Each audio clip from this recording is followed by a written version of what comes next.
This is not the first time that we have covered Pete Hegseth, and there's a reason why, and that is because he has simply put not been a popular guy in the American electorate. I mean, Pete Hegseth's net favorability in the last year, positive. There have been no polls in which his net favorability has been positive. Every single poll that I could find in the Roper Center archives has his net favorability in the negative. From when Donald Trump first nominated him nearly a year ago or about a year ago to now, every single poll has found that the American people are more likely to dislike than like him.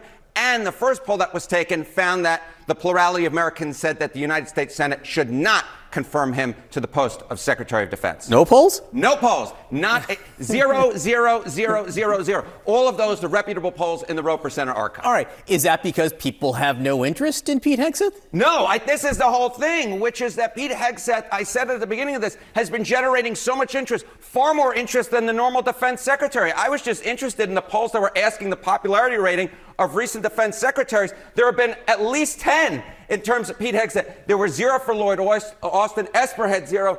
Mad Dog Jim Mattis had only 2. This is extremely unusual for a defense secretary to be generating this much interest, especially when we're not at a time of war. You have to go all the way back to Bob Gates to find this many polls asking about the popularity rating of a defense secretary. And of course, Bob Gates served 4 times as long so far as Pete Hegseth did, and of course, that was during a time of war. Okay, so given this new round of controversy swirling around Pete Hegseth, what are the markets saying about his chances of sticking around? This is, I think, a great chance to use the prediction market odds. Chance to be the first to leave Trump's cabinet. Pete Hegseth, on Friday, it was just 18%.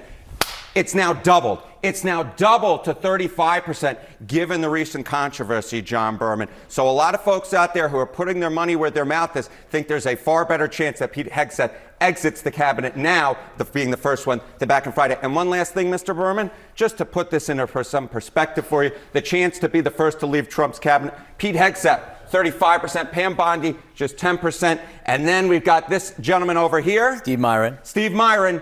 At 8%. But again, that 35% way higher than the 10, this doubling you were very interested in. Doubled in the last few days. That does tell you something. Harry Enten, great to see you this morning.